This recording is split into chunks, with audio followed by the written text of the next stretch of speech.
hate-fueled actions of terrorism have to stop in Ontario. Islamophobia, white supremacy, these things are on the rise in Canada, and we all know it. They're on the rise here in Ontario. And that's why the NDP has partnered with the National Council of Canadian Muslims to introduce legislation that responds to the call of the community, that takes action against Islamophobia. More than 5 months after the Afzal family was mowed down in London, Ontario, in what police called a hate-motivated attack, Ontario NDP leader Andrea Horwath there saying her party will introduce a new bill aimed at combating Islamophobia. On June 6th, 46-year-old Salman Afzal, his 44-year-old wife Madiha, 44, their 15-year-old daughter Yumna, and Salman's 74-year-old mother Talat were killed when a black truck slammed into them during their evening walk. Muslim leaders are now calling on the province to pass this bill titled the Our London Family Act. Joining us now with more on this is Fatima Abdallah, Communications Coordinator at the National Council of Canadian Muslims, and Afzal family spokesperson Sabur Khan. Thank you so much to both of you for joining us. Fatima, I want to start with you and ask you about the 6 proposals that are part of this bill. Yeah. So firstly, this is a key and common sense bill. We're proposing changes to the way that we challenge Islamophobia in Ontario. And the 6 key premises include, firstly, changes to the education system and a reform to the systemic acts that go in within it. This was a call that we heard across the province as we rise in Islamophobia. We need to make sure young people are growing up with educational resources that help them understand Islamophobia. And secondly, we are calling for dismantling white supremacist groups in the province. The Our London Family Act, if introduced and passed, would prevent white supremacist groups from registering as societies and would further serve to prevent acts of intimidation on provincial property, including rallies as well as intimidation at worship places such as synagogues, mosques, and gurdwaras. And thirdly, the Our London Family Act would enshrine a provincial hate crimes accountability unit. Many of the times, a key reason for why there is underreporting of hate crimes is that when many Muslims bring forward their complaints about hate crimes, cases are often dropped or charges are never laid. And so with the inclusion of the hate crimes accountability unit and the third-party system, we can avoid that gap that lies within that realm of things. Fourthly, the Our London Family Act would bolster the scope and strategy of the anti-racism directorate. Fifthly, the Our London Family Act would encourage for members of the Muslim community to enter the provincial public service. And lastly, the Our London Family Act would increase the limitation period for those seeking to file human rights complaints in Ontario. Mm-hmm. And so many people spoke up. We saw elected officials after the devastation of this terrible act, and now you're calling on some action here. Sabur, how are the remaining members of the Afzal family doing? Well, life moves on. You adjust as you can. There's sort of a new norm. The loss can never go away. It's always there, and it comes apparent here and there. You see it again, and you sigh, and you have to move on. I think they're coming together very supportive with one another and moving together in a positive way. But those challenges continue to be there. They can never be undone, unfortunately. I also want to bring in Areej Anwar, the Imam at the London Muslim Mosque.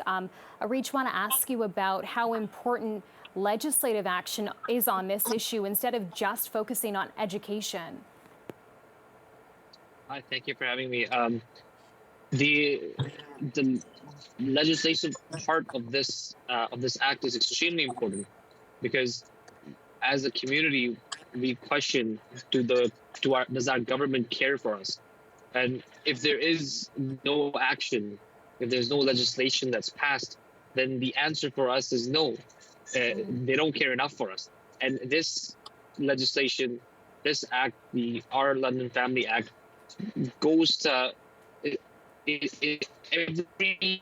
every leader that came today mentioned that they're with us, but now we like to see it tabled and then for it to be passed as legislation, and that will show that people care for our suffering and our pain. That's right. So Imam Arij, is what you're saying that what's in the act is what you have heard from politicians? So the leader of the opposition, Andrea Forrath, the leader of the NDP party, she has endorsed the act. Same with Stephen Del Luca, the leader of the Liberal Party. They have both endorsed this act and that they will, support it. The Conservative Party has not endorsed it. They mentioned that they support elements of it, or they are willing to work with us, work with other community organizations. And for me, that was a disappointment. Yeah, I want to ask Sabur a bit about what this means to the family, especially the name of this act associated with the Afzal family and what happened in London. Well, I think the family remembers that the Afzals were very much loved by everybody, and the Afzals loved everybody. And for them, seeing an act like this, which gets rid of hate and suffering for people in the future, irregardless of their religion, whether they're Muslim, of Jewish faith, or Sikh faith, or any other minority faith, or any other sort of identification, getting rid of hate is something that would be very, very much that the Afzal family would like to see. So they're definitely welcoming something like this and seeing that, yes, unfortunately we don't have the Afzal family with us anymore, but their unfortunate suffering and loss is leading to some good for our society, for our Canadian community, and bringing us together and emphasizing the values that we should uphold and the values that we should get rid of or protect our society from is something that they would very much welcome. And Fatima, what kind of impact will this have on Muslims in the Greater Toronto area? Will it help people feel more protected? Well, over the last 5 months, we've heard a lot of words of commitment. We've heard a lot of condemnation, and we've heard every single party leader stand up against the act of terror that had taken place 5 months ago. However, over the last few months, we haven't seen much. Although there have been critical developments, we haven't seen much real tangible action. And with that, we have seen attacks on our places of worship. We have seen a number of intimidating forms of hate and Islamophobia continue to rise. And so, of course, with an act like this, an act that proposes 6 key common sense principles in dismantling hate and Islamophobia and discrimination across our country, across our province, Muslims across Ontario will feel safer and feel at home, and will no longer have to worry about the way they look, the way that they pray, the way that they worship. It's an ongoing discussion, and we do appreciate all of you making time for us tonight to have this conversation. Thank you for making time for CP24 Tonight. Thank you very much. The government is moving to more targeted support while prudently managing spending. To ensure no one is left behind, support will be extended or added for industries that continue to struggle. At the same time, the government will also continue making life more affordable for all Canadians. The Liberal government's spending is fueling the inflation crisis. The government's ideology is fueling division. And this government's platitudes are becoming barriers to real action. But Canada's Conservatives are here to be the voice for working Canadians. We are here to stand up for the country. Conservatives are proud of this country and will work hard to save it from plunging prosperity, domestic division, and international irrelevance. It's confusing what they're trying to do. The throne speech is supposed to lay out their vision. And of course, I'm not faulting the lack of detail. That's not something that we expect in a throne speech. But we do expect an idea of where this government's going. So they're saying one thing outside of the throne speech, but in the speech itself, it doesn't lay out a similar vision. So it leaves me and leaves Canadians wondering what is their real goal? What is their priority? What are their priorities? And so without having laid out some of those things, it raises those legitimate questions. Maybe it is not important to them. And we've often said the Liberals say one thing and do another. And in this case, they've said one thing and then said another. The throne speech delivered by Governor General Mary Simon today touched on significant issues coming out of the last federal election, highlighted during this global pandemic, and raised by people on the streets who've been rallying for politicians to take climate change action and reconciliation seriously. Climate and Indigenous advocates are responding to the speech from the throne with cautious optimism this evening, with Justin Trudeau's harshest critics asking where the action is in this third mandate agenda. So let's find out what some political pundits thought of this speech, whether it'll survive a vote as well. Joining us live tonight, CTV News political commentator and former senior advisor to Prime Minister Paul Martin, Scott Reid, NDP strategist Tom Parkin, and Conservative strategist and principal at Kanaptas, Jamie Ellerton. Thank you all so much for making time. What do you think, Scott, the speech from the throne, any details that stood out to you that would have been surprising? I don't think there was anything that was surprising. I would have been surprised if there had been something surprising, because you would expect the throne speech to reconstitute and reflect all the priorities that were in the Liberal platform during the campaign. They ran on it. They didn't win a majority, but they won a minority. They won the most seats in the House. So that's kind of what we got. Throne speeches are always condemned. People go, gosh, you know, like, where's the plan? Where's the vision? It's just a shopping list. Yes, it's a shopping list. That's what these speeches are. So don't be shocked by that. The real question is going to be, as we move into the rest of December, we move into the new year, what's the government's economic program going to be in response to the rising cost of living? That's where the tough questions are going to be, and that's where the hard answers are going to have to be found. Tom, I want to ask you about comments that were just made right here on this show moments ago. Aaron O'Toole was here. He said he's not going to support this plan. What do you say to that? Are you surprised to hear that? No, not surprised. You know, there's a couple things going on. First of all, the Bloc Québécois leader has already announced that his party, although he condemned the throne speech, his next comment was he's going to support it. So I don't know. So that means that Mr. O'Toole, or Mr. Singh for that matter, can vote against it without voting for an election.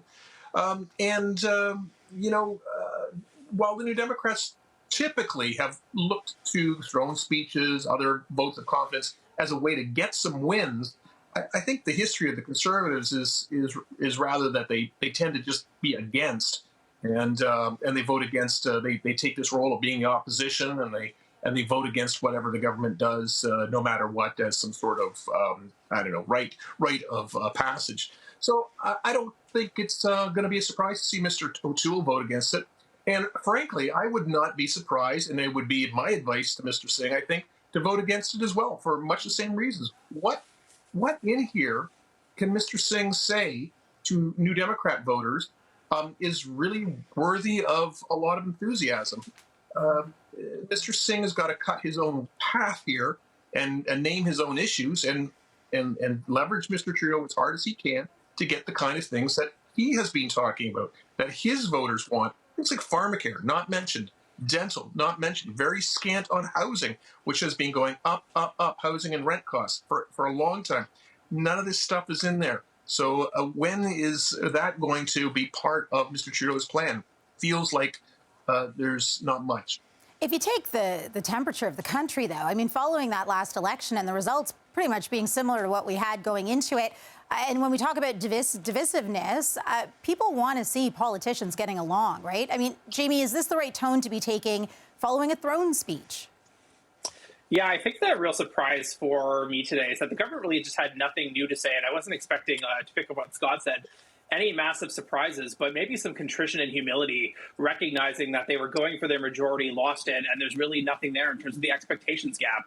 Even if you look at action on climate change, there's now a lot of commentary and real expert analysis of what needs to be done in BC to adapt for what used to be once a century events that are becoming more frequent.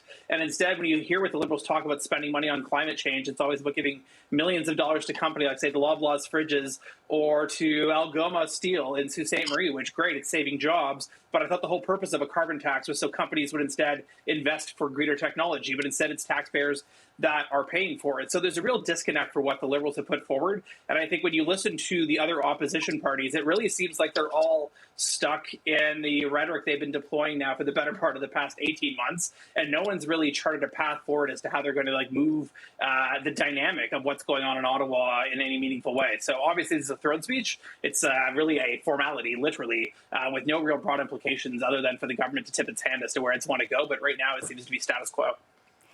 Scott, I want to ask you about your opinion on how this speech went in terms of the message of reconciliation. That really dominated part of the speech today, and also to mention that this was the first Indigenous Governor General delivering this speech.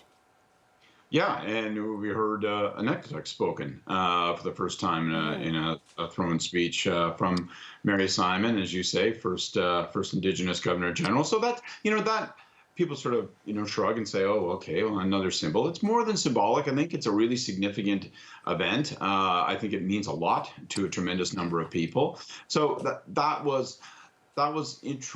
was impressive to see that. It was interesting to see that. I also thought, as someone that's sat in dusty, boring, closed-door rooms writing these throne speeches, that the beginning of the speech, we went for about 4 or 5 pages of this speech talking about reconciliation and talking about Indigenous issues. I think that probably came from the Governor General herself. Obviously, the government writes the throne speech, but it seemed to me that the Governor General maybe had a hand in that emphasis, the fact that it started there. I think that, again, is another indication that, there's been a change at Rideau Hall, and that's a change for the better. And the symbolism there is the Prime Minister sitting in the chair listening to what the Governor General is saying there, Scott. So to Jamie's point, I mean, is this the time for Justin Trudeau to stand up and present some sort of action on climate change and reconciliation within the first 100 days? Well, I think, to be fair, he has. He's got a program. He's got a plan. Now, we'll have to see whether, to my mind, the problem for this government, the challenge for this government has rarely been, do they have a program and a plan? It's, can they execute against it? And I think that's really the issue. Indigenous issues are, pretty intractable. Reconciliation isn't, as the speech said today, just a single act. It's an ongoing progress, and it won't be achieved with just one speech or one flick of the pen. But the question's going to be, 100 days from now, will we be able to look and say 4 things got done that weren't done before? Jamie, I want to ask you about the housing plan released today. Is this a solution to the housing crisis here in Canada?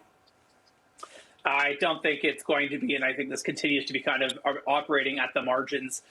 We'll see what actually comes out in terms of how the government goes about this in terms of concrete policy and how it gets budgeted and what it actually means, but I don't think it's going to really move the dial. I heard a sigh. I think it was Tom in response to what Scott was saying there. Do you think it's time for Justin Trudeau to be able to present something? I mean, I'm reading the statements from climate activists, from Indigenous groups saying that Indigenous groups want Indigenous women leading the charge here. Climate activists want climate activists leading the charge here. So are we going to see that kind of leadership in this government? What do you think, Tom?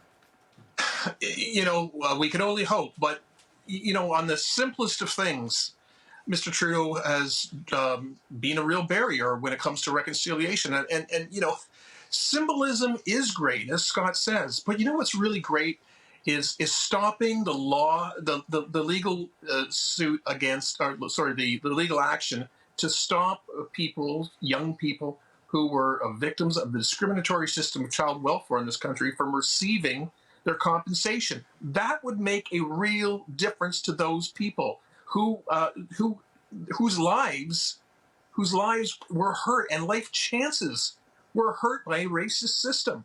So Mr. Trudeau has been dragging this one out for years with government lawyers. He told us in one election, in the 2019 election, that he couldn't do anything about it because it was election period, and so the caretaker governments can't decide for or against withdrawal from a court procedure. But then he got elected. He came back and he continued to litigate against these folks. So these are the simplest acts that he could do of simply instructing his government lawyers to stop the harassment of young people and let them have their chance. Equally so on climate change. He's great at writing targets. Hasn't hit one yet. And he's great at going to foreign countries and signing treaties and getting involved in the hoopla. But he's spending billions and billions of dollars subsidizing the fossil fuel industry, incentivizing the production of fossil fuels while everybody else is paying carbon taxes. That doesn't make sense. So we've got some really, I think, mixed priorities where he's trying to cater to everybody here on the climate front. He's trying to play nice and give lots of money to the fossil fuel companies to keep them tame. But that's working against the general plan, and it's not providing an opportunity or a future for workers in that industry to find new and different jobs and transition them to other things. There's 130,000 workers in Saskatchewan and Alberta in that industry. That industry doesn't have a 50-year future. I'm sorry. And so the plan has to start now to transition people and engage them in the skills process into other jobs. Where is that plan? We've never seen that plan after 6 years of Mr. Trudeau. So I think on the two fronts, he feels to me like he has just run out of energy and run out of ideas. Well, let's reconvene in 100 days, gentlemen. That's my pitch here. Tom Parkin, Jamie Ellerton, and Scott Reid, we appreciate all of you. Thank you for your time. Thanks. Have a good night, ladies. We're investing $20 million annually to expand the Ontario Youth Apprenticeship Program, where high school students can learn about the trades and start their training. This includes hiring an additional 63 recruiters across 800 schools. Second, we are committing to an annual advertising campaign, including ads aimed at students and their parents. Third, starting next year, we will host skilled trades career fairs all across Ontario to reach more youth. The need for these skilled trades is expected to be high over the next 5 years. The total job openings will remain high for transport truck drivers, carpenters, and electricians. And without filling these positions, we risk hampering our long-term economic success. It's why we are promoting technology, skilled trades, and apprenticeship pathways, along with a renewed focus on STEM education and entrepreneurship, a key priority for Premier Ford.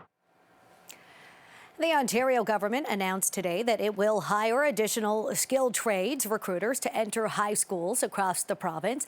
This all part of an ongoing effort to stave off a shortage of skilled trade workers, a challenge the government says has been exacerbated by the pandemic. So the government's goal now is to attract young people. Here to talk about this, Richard Lyle, president of ResCon, an association representing residential builders in Ontario, and Rally Shakarova with the Bolt Charitable Foundation, an organization that helps to connect GTA youth with jobs in the skilled trades. Thank you so much for joining us, both of you.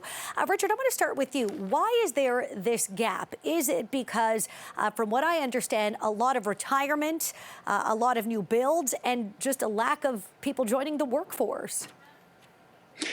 Yeah, it's really kind of a systemic problem that we've been addressing for some time. And, I just got to say, I'm delighted that the government is really taking and has been taking concerted action on this in this whole field, because there's so many opportunities that youth are missing.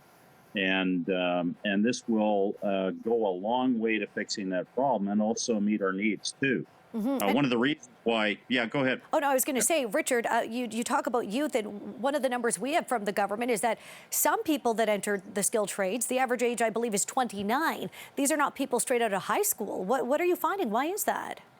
Is it a second Well, career? we've done a lot of research on that, and 29 is crazy. It should be, the government's target is 22, which is a great target and achievable. I mean, in Germany, an advanced manufacturing economy, it's 19. When it's 29, that we've got a lot of young people that are kind of lost in the wilderness between high school and, getting later in life. So we can do a much better job.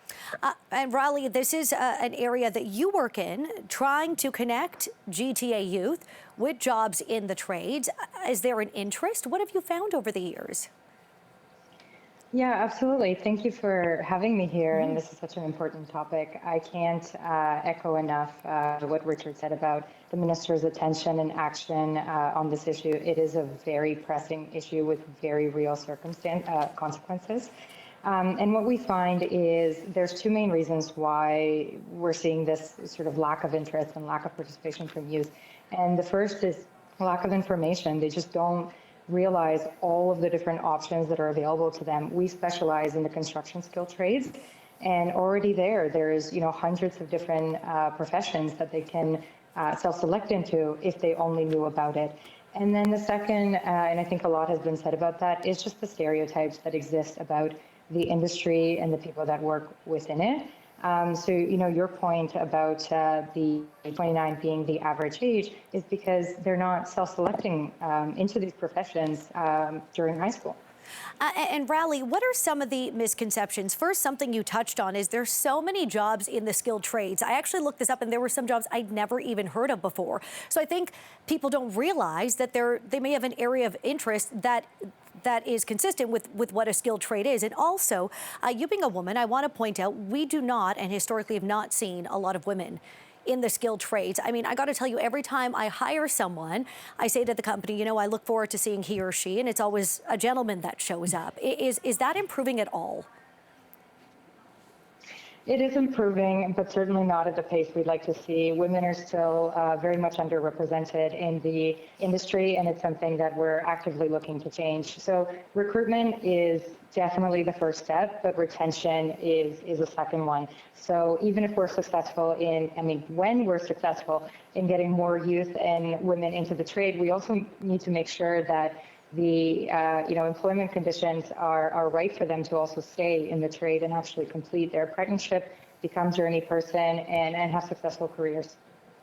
Richard, I want to speak to you about that as well, about misconceptions and the skilled trades. I mean, something that Labour Minister Monty McNaughton has talked about on social media, and actually he received some pushback for it, is talking about, a student that goes to university, maybe goes on to get their master's, racks up all this student debt, and then can't get a job. And then he points out, a plumber making, $120,000, $50,000 a year. I think he's trying to erase the misconception that maybe you don't make good money in these fields when actually, as you know, it's quite the opposite.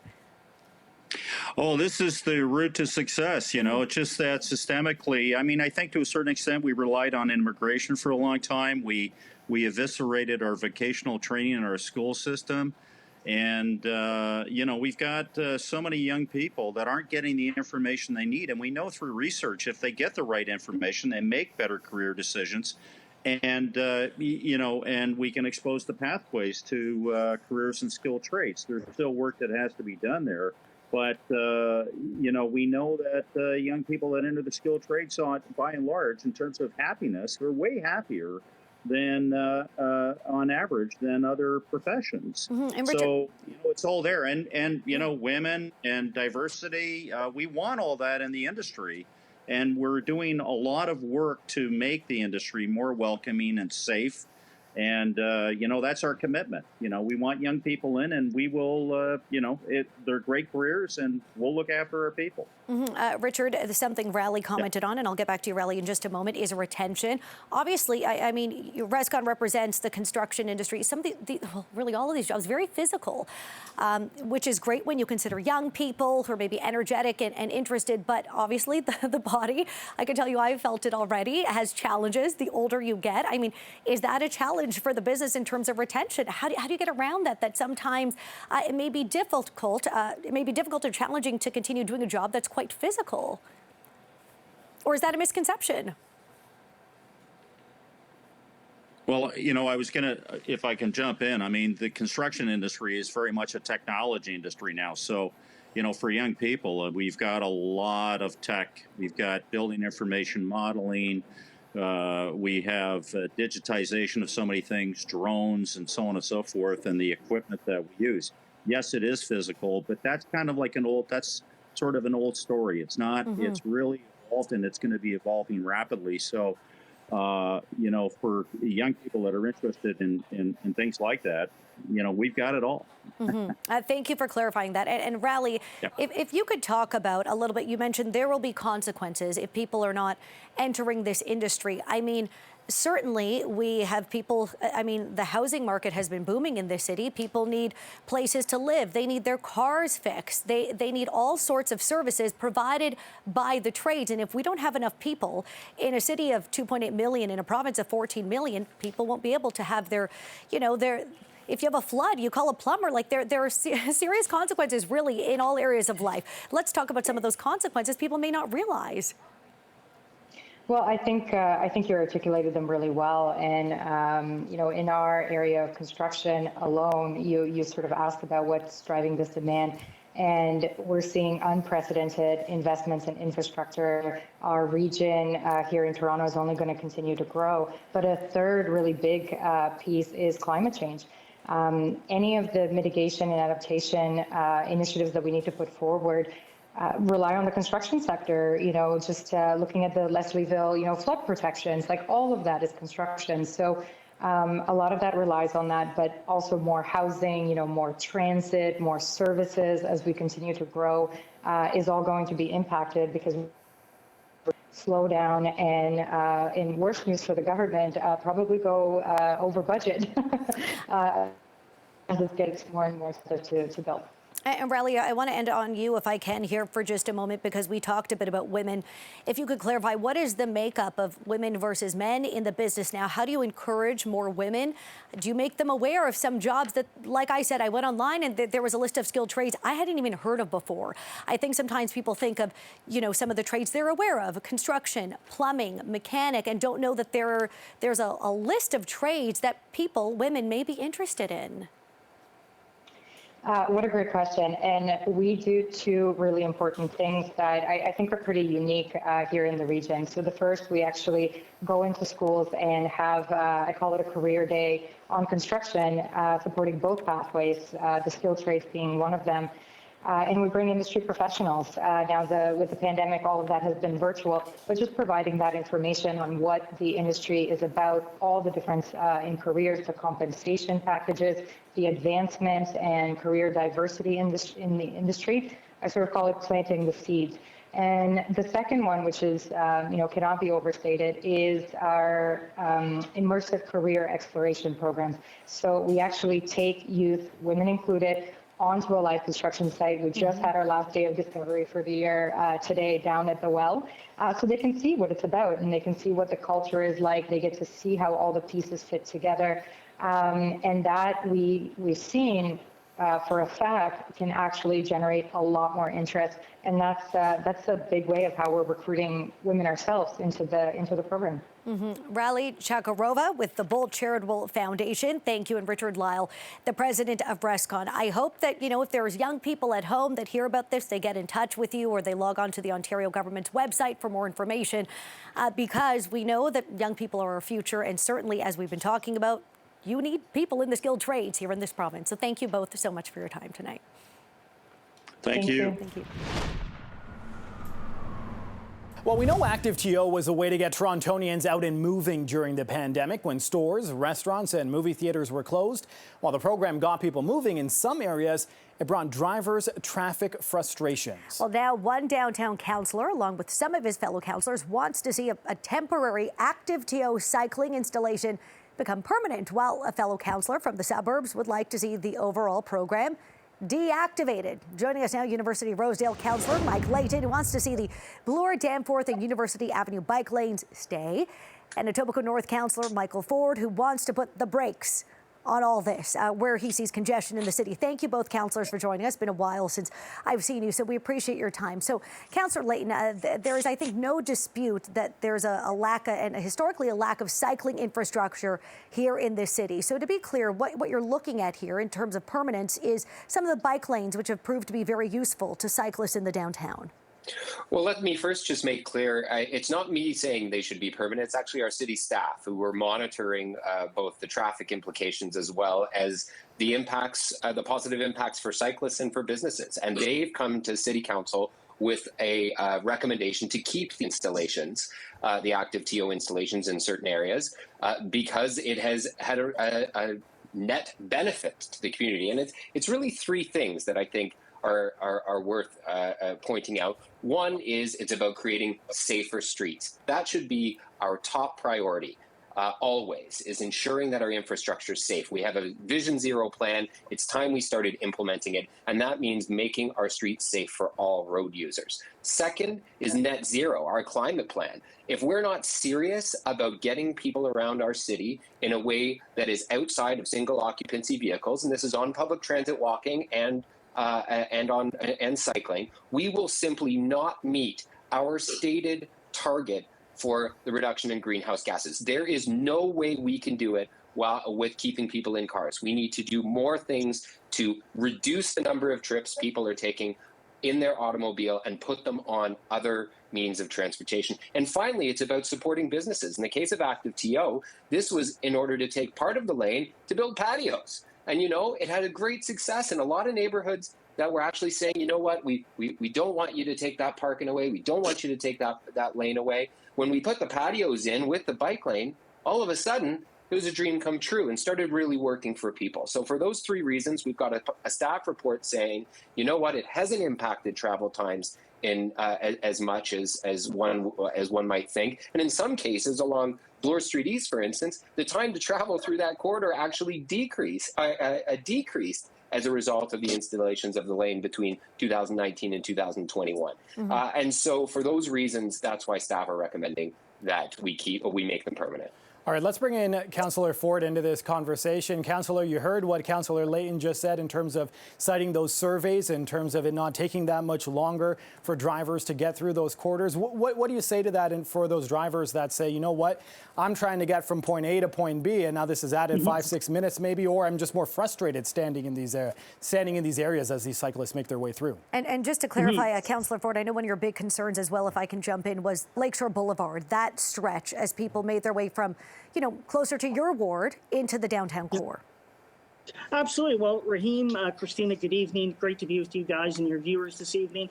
Look, what I would put out to your viewers tonight is I would invite them as they're traveling throughout the city, as they have been doing, and in the coming weeks, in the coming months, you know, look around you. And I know a lot of people, and I hear it from many people from around our city, is feeling the congestion in our city. Yes, I made reference to that a little while back with temporary active TO, but you know what this report is saying is to make bike lanes that were supposed to be temporary for the pandemic when the downtown was empty permanent. You know, our city council has been talking about bringing people back into the downtown, turning on the light switches in our city and getting our economy back and moving. Well, I'll tell you one thing, when people come into our downtown by the millions, which we are not seeing right now, they're going to feel the congestion.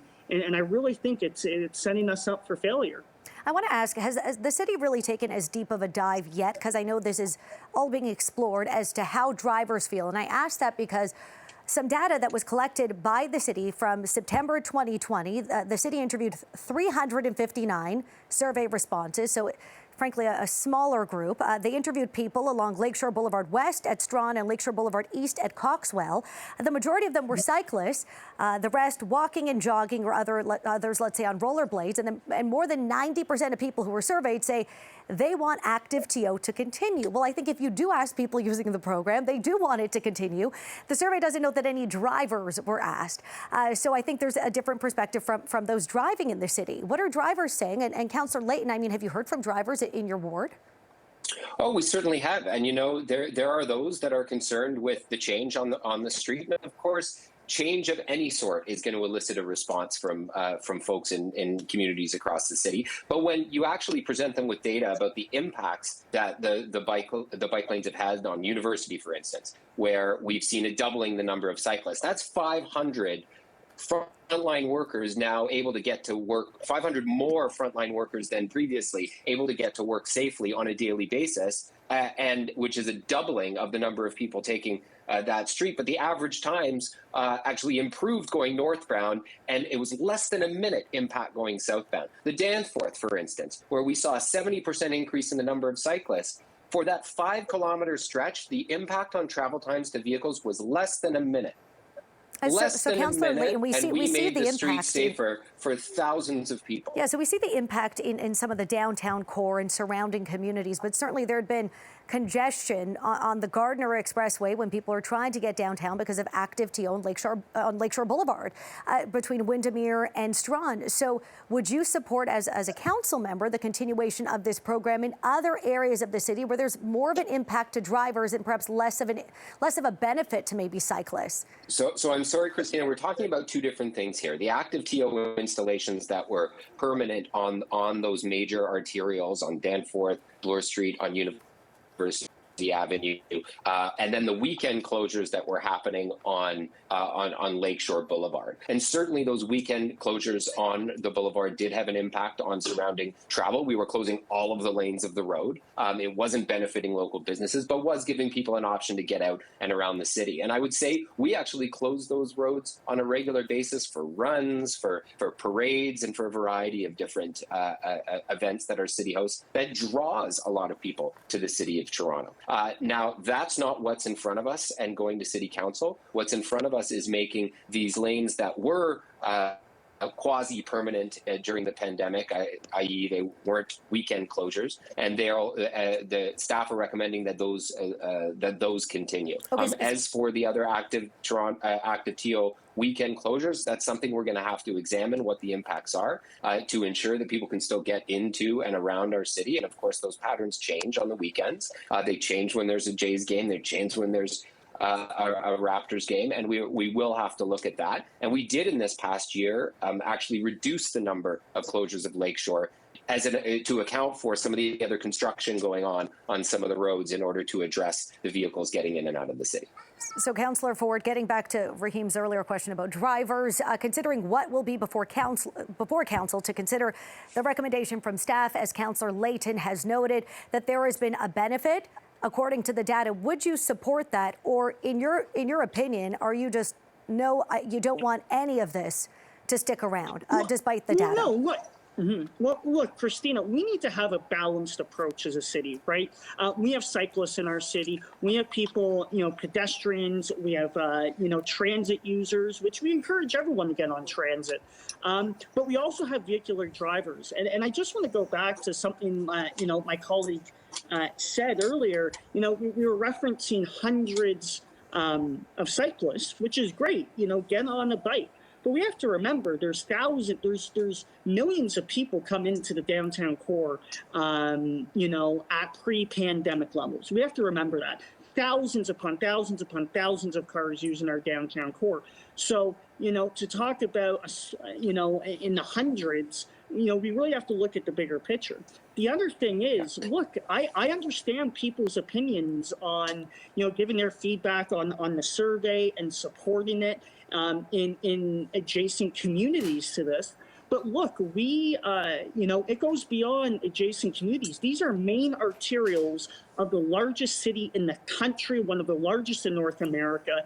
And people from suburban communities like myself in the 905 drive in to do business in the city. And if we want to remain a powerhouse city and a leading world-class city, I think we have to have a balanced approach to mobility, transportation, and balance it all out. And I don't think this report does that. Councillor Ford, world-class cities, both across Canada and around the world, are building more cycling infrastructure to make their streets safer and make it more attractive to bring business. It was in a page of our pitch to Google or to Amazon to bring them here, was a picture of the Bloor Street bike lane.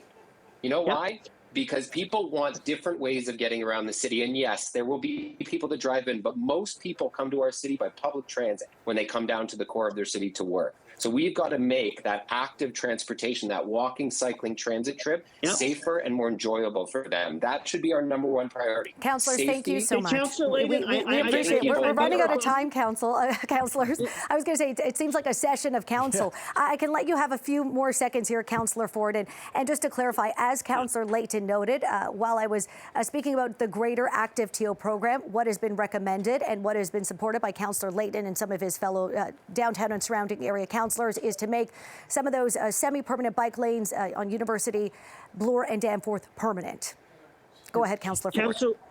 Thank you very much, Christina. Councillor Layden, we are a 4-season city. We have snowfall on the ground for 4 to 5 months of the year, which there are not cyclists out there trucking through snow in comparison to the amount of drivers coming into the city. We need to look at that when we talk about world-class Let's cities. not fall back on this old notion that because it snows, everyone gets off their bike. Amsterdam, it snows. Copenhagen, it snows. People are still biking around in huge numbers. So don't try to make people fall for that. They're not buying it. So I would love to let this continue, councillors. It's great debate, but we know this will be continued discussion that we not only have here on this program, but in council as well. It has been a challenging 2 years. Certainly people have enjoyed getting out and getting active, and we know these conversations will continue.